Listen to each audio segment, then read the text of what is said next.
திருச்சிற்றம்பலம். திருமூல தேவநாயனார் அருளிய திருமந்திரம் அசபை என்ற தலைப்பில் இருக்கக்கூடிய பாடல்கள். தானே பரஞ்சுடர் தத்துவமாய் நிற்கும், தானே அகார உகாரமதாய் நிற்கும், தானே பரஞ்சுடர் தத்துவ கூத்துக்கு, தானே தனக்கு தராதலம் தானே. கூத்த பெருமான் ஒருவனே தத்துவம் எல்லாத்தையும் கடந்து பேரொளி பிளம்பாகவும், தத்துவம் எல்லாற்றோடையும் கலந்து அவையே ஆக நிற்கக்கூடியவன். அவன் பிரணவமாகவும் இருக்கான். மூவகை ஐந்தொழில் கூத்துக்கும் முதல்வனாகவும், அந்த கூத்து இயற்றும் பொழுது தன்னை தாங்கி நிற்கின்ற அம்பலமாகவும் இருக்கிறான். அந்த சிவ பரம்பொருளாகிய அந்த பரஞ்சோதி வடிவமே மெய்ப்பொருளாகவும் திகழுது. அதுவே அகார உகார வடிவமாகவும் அது இயற்றக்கூடிய அந்த தத்துவ கூத்துக்கு ஆதாரமாகவும் இருக்கு. இந்த மூவகை ஐந்தொழில்கள் என்னென்னு பார்த்தோம்னா, தூள ஐந்தொழில், சூக்கும ஐந்தொழில், அதிசூக்கும ஐந்தொழில் என்பது. இந்த தூள ஐந்தொழில் என்ன செய்யுதுன்னா, இந்த பிரபஞ்சம் மற்றும் அதில் இருக்கக்கூடிய உயிர்கள் அதுகள்கிட்ட வெளிப்படையாக நிகழக்கூடிய ஐந்தொழில். அதாவது படைத்தல், காத்தல், அழித்தல், மறைத்தல், அருள்கள் என்ற ஐந்தொழில்களும். இது நடராஜ வடிவத்தில் இருக்கக்கூடிய உடுக்கை படைத்தல் தொழிலையும் தீ அழித்தல் தொழிலையும் செய்யும். அந்த திதி என்பது காத்தல் தொழில், அபயகரம் தான் காத்தல் தொழிலை செய்யும். ஊன்றி இருக்க பாதம் திரோதத்தையும், தூக்கிய திருவடி முத்தியையும் கொடுக்கும்.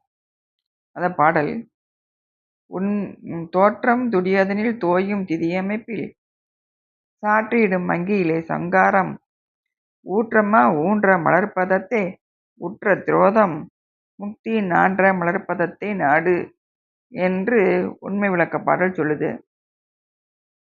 சூக்கும ஐந்தொழில் என்னன்னா, சர்வ சங்கார காலத்துல எல்லாம் அழியும் போது, உலகம் முழுசு அழிஞ்ச பின்னாடி மீண்டும் தோற்றுவிக்கும் பொருட்டு செய்யக்கூடிய இந்த ஐந்தொழில்.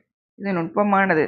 இது பஞ்சகிருத்தியங்களை ஆன்மாக்கள், ஆன்மாக்களுடைய மும்மலங்கள் ஆணவம், கண்மம், மாயை இதெல்லாம் ஒழித்து வீடு பேறு அடைவதற்காக செய்யக்கூடிய செயல்.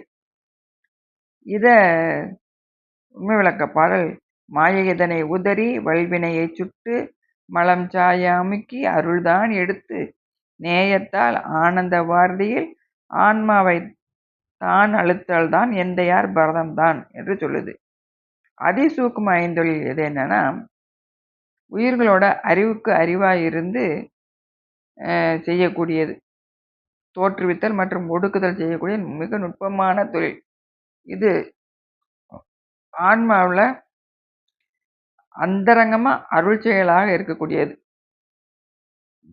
இத பறையிடமாக நின்று மிகு பஞ்சாக்கரத்தால் உரை உணர்வுக்கு எட்டா ஒருவன் வரைமகள் தான் காணும்படியே கருணை உருக்கொண்டு ஆடுகின்றான் என்று சொல்லுது. இப்படி பரன் சுடர் வடிவமான சிவபெருமான் திருக்கூத்து தத்துவ கூத்து, அதுக்கு ஆதாரமா இருப்பவரும் ஆடுபவரும் அவர் தான். இந்த அருட்கூத்துக்கு மாயேயம் ஆகிய இந்த பிரபஞ்சம் ஆதாரம் இல்லை. அதுக்கு தானே தனக்கு தராதலம் அப்படின்னு சொல்லி சொல்றாரு. தராதலம்னா தாங்கும் இடம். அதுக்கு ஆதாரமா இருக்கக்கூடியவனும் அவன் தான், ஆடுறவனும் அவன் தான், அதுக்கு ஆதாரமா தாங்கக்கூடிய இடமா இருக்கிறவனும் அவன் தான்.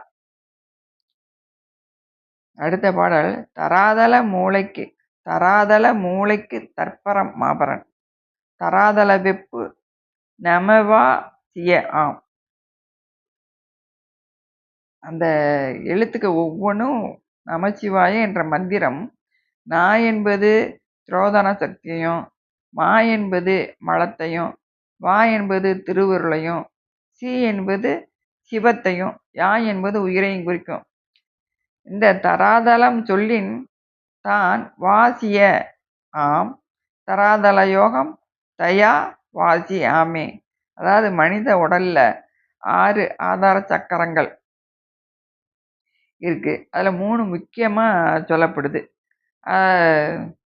ஆற்றல் மையங்களா இருக்கு. அதாவது அக்னி மண்டலம், அது மூலாதாரத்திலிருந்து சுவாதிஷ்டானம் வரைக்கும் இருக்கக்கூடியது அக்னி மண்டலம். சூரிய மண்டலம் என்பது மணிப்பூரகத்திலிருந்து அநாகதம் வரைக்கும் இருக்கக்கூடியது. சந்திர மண்டலம் என்பது விசுத்தியும் ஆஞ்ஞையும் சேர்க்கக்கூடியது. இந்த மண்டலங்களில் உடலில் இருக்கக்கூடிய வெப்பம், ஒளி மற்றும் குளிர்ந்த ஆற்றலை முறைப்படுத்தி நிற்கக்கூடியதாக இருக்கும். இது குண்டலினி சக்தியை எழுப்புறதுக்கு இது உதவக்கூடியது. மூலாதாரத்திலிருந்து தொடங்கும் இந்த மண்டலம் உடலில் இருக்கக்கூடிய நாடிகள் மூலம், அதாவது சுழுமுனை, இடகலை, பிங்கலை என்று சொல்லக்கூடிய அந்த சுவாசம் மூலமாக மனசை ஒருங்கிணைச்சு இந்த சகசிரஸ்தானம் என்று சொல்லக்கூடிய துவாத சார்ந்த வெளியில் சிவனோட இணைக்குது. இந்த 3 மண்டலங்களையும் கடந்து செல்வது தான் உச்சமாக சொல்லப்படும்.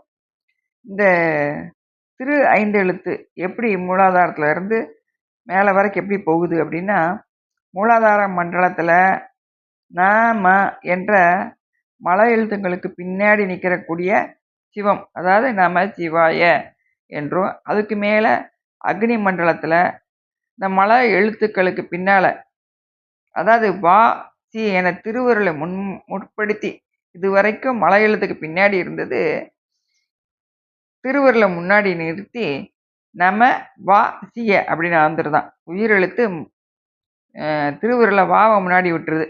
அதுக்கப்புறம் சூரிய மண்டலத்துக்கு போகும்போது மலமும் நீங்கி திரோதத்தோடு சேர்ந்து நவா சிய என்றும், அதுக்கு மேலே சந்திர மண்டலத்துக்கு போகும்போது திருவருளோட இணைஞ்சி வாசி யா என்றும், சிவம், சக்தி, ஆன்மா இந்த எழுத்துக்கள் மட்டும் தனித்து நின்றும், மல திரோதங்கள் நீங்க பெற்ற ஆன்மா தாயின் வழியாக தந்தையை கூடி, அதாவது திருவருளான அந்த வாதா சிவத்துக்கிட்ட கொண்டு போய் சேர்க்கும். அது யா வாசி என நிற்கும். இந்த சிவயோகி இப்படி இந்த திரு 5 எழுத்து மந்திரத்தை ஜெபிக்க அந்த பாசமும் அதனோட மல வாசனையான நீங்கும். இந்த பசுத்துவமும் நீங்கி சிவமாம் தன்மையை பெறும் உயிர். இதைத்தான் நம்ம திருவுந்தியார் பாட்டு சொல்லும். மூளை இருந்தாரை முற்றத்தை விட்டவர் சால பெரியர் என்று உந்திபெற, தவத்தில் தலைவர் என்று உந்திபெற என்று சொல்லுது திருச்சிற்றம்பலம்.